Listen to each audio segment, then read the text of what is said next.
But I tell you, there are some times in life where you fall down and you feel like you don't have the strength to get back up. There comes a time when the blankness of future is so extreme, it is such a black wall of nothingness. Not even of bad things. It's not like there's a cave full of monsters that you're afraid of entering the future. It is just nothingness. The néant, as the French would say, la vide, the void, the emptiness. And it is just horrible. It's horrible to contemplate a futureless future, if that isn't too impossible.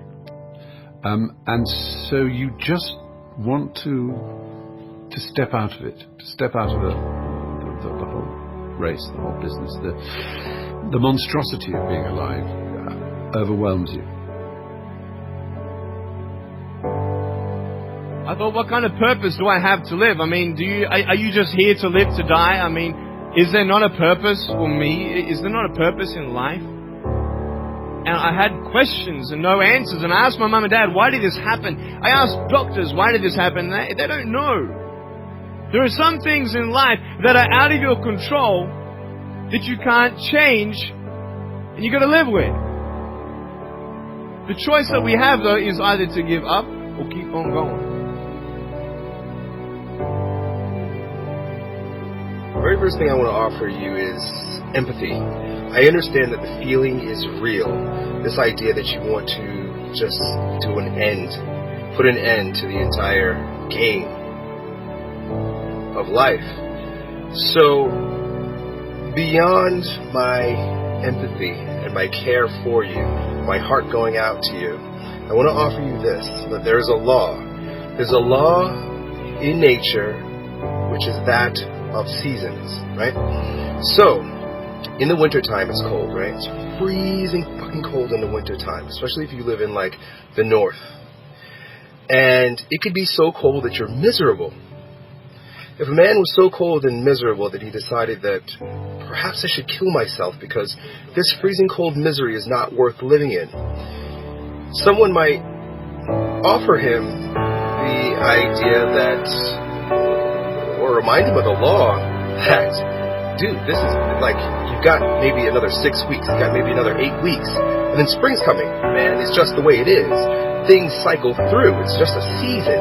Right now, I understand it's freezing cold and you feel horrible and you feel pretty bad about the situation, but hang in there.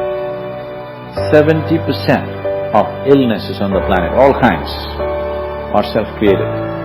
You are able to generate substantial amount of intense emotions and thoughts, but in the wrong direction.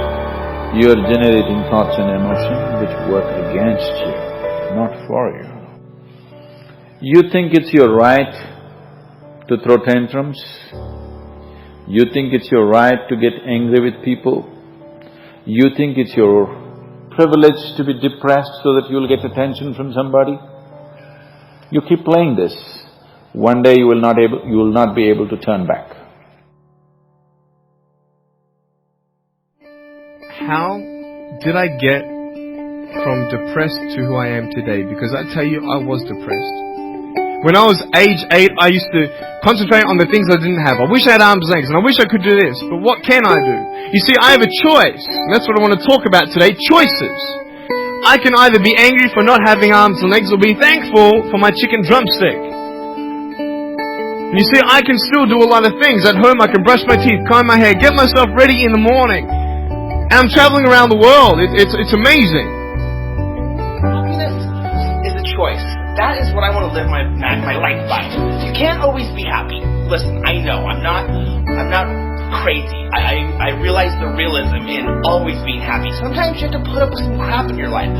But if you are always striving to choose happiness, every day you wake up and you say to yourself, you know what, I am going to choose to not let the outside influences of the world affect my mood. I am going to be in charge of how I feel because I am going to choose happiness. I promise you, you will live a lot happier life. And at least you can try to, right? You just have to set the necessary conditions for health, necessary incentives for health. both for yourself and your children if you have them. Do not set incentives for sickness. I felt depressed. I felt miserable. I felt at times where it may be better to take my life.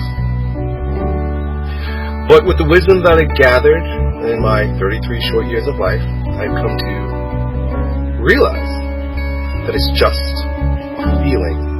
And in the same way that feeling cold is diminished, the misery of feeling cold is diminished by the insight that spring will come, is the same feeling that you should acknowledge, the same law that you should acknowledge, that no matter how miserable things are right now, it is just a season. It's going to pass. The thing that keeps one living is a sense of future, that there will be a tomorrow, and tomorrow I've got to do this, and then the day after I've got to do that.